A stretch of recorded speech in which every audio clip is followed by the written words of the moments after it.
I'm here with Stephanie, Jeffrey, and Casper. Can you guys describe a little bit about the booth and what it entails about Taiwan? Yeah, so this is the cultural booth, and all the banners describe different facets of Taiwan. Our sort of main attraction here is a collection of books written by Taiwanese American authors or that feature stories about Taiwan, or the setting is in Taiwan. So we really wanted to highlight these wonderful books and really get the word out about them and have more people read them. Wow, that's a lot of books about Taiwan or by Taiwanese authors. Have you read any of them? Like, what's your favorite one?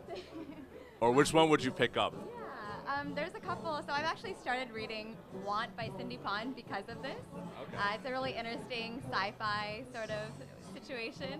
And then another one that I was really interested in is called, oh, there you go, The Astonishing Color of After by Emily Pan. And that one sort of discusses mental illness, and that's really important to me because I work in the mental health field. Oh, that's interesting. Yeah. And I actually own the Food of Taiwan book as well. So you contributed. Yeah. Okay, well. So is this like you guys' first year volunteering at the festival? Me? Yep, first year. How'd you hear about it? Through TAP.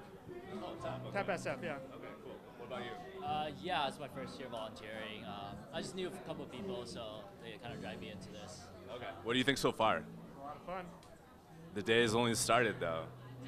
Last question. So, like, whenever you go back to Taiwan, what is the first food that you have to eat right when you land? Let's see, probably Owajian.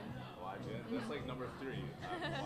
So I'm flying out tonight. So when I get off the plane, first thing, 红烧牛肉面. Okay. What about you? 蛋饼. What? 蛋饼. Yeah. Yeah, Taiwanese breakfast and the milk tea. Yeah. What do you guys love about Taiwan the most? Like, do you guys go back every year? Every few years I go. Yeah. I think these posters really capture it. Yeah. It's a good way. Good summary. Cool. All right, thank you guys. But for this poster, we're kind of showcasing the various popular attractions in Taiwan as destinations. There are a few memorial halls, and a lot of Taiwan's actually very interesting because although it's a very small island, it actually covers a very really high range in altitude. So you get kind of beach weather and also high mountains. And so high mountains include things like Ali-san, Chiai-san, and then more beach areas and tropical places like you get with the Green Islands and Kenting. And then we also have a few destinations like Formosa Boulevard, which is basically a very, very beautifully remodeled MRT station in Kaohsiung. And also a few popular ones we know, like Taipei 101, which for a long period of time was the tallest building in Taiwan. So yeah, these are some of the popular destinations in Taiwan. Thank you. Hey, 假爸爸, this is what Taiwanese people greet each other with. Doesn't matter what time it is, what time of the day.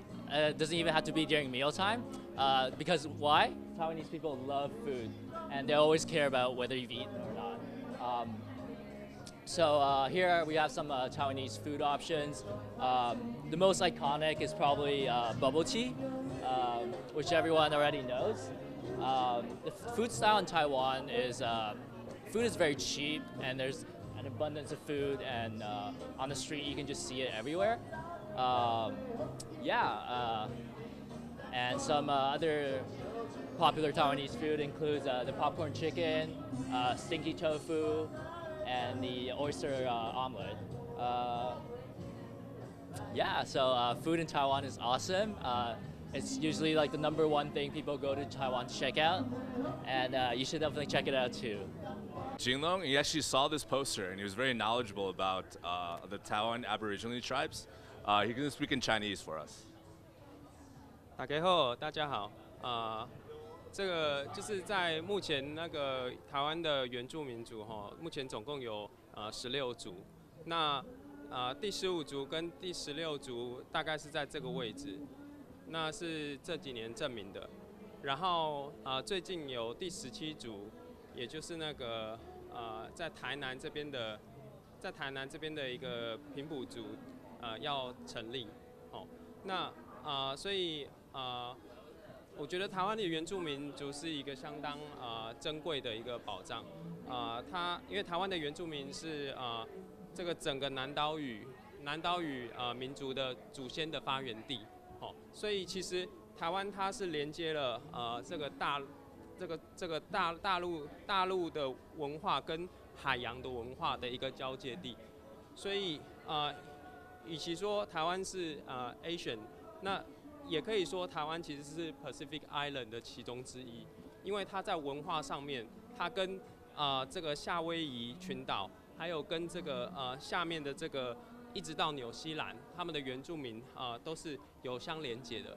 所以当台湾的原住民某些族群他们在跟夏威夷的原住民或是纽西兰的原住民在做交流的时候，他们的语言是互通的。那我们每个人身上的血液其实都是有混着原住民的血液，那只是因为文化上的失传，所以这几年才慢慢被证明。那以上就是我做简单的介绍，谢谢。第17族即将要成立的就是西拉雅族，那是最近就是政府正在这个文化工作者和政府他们都在一起努力的部分。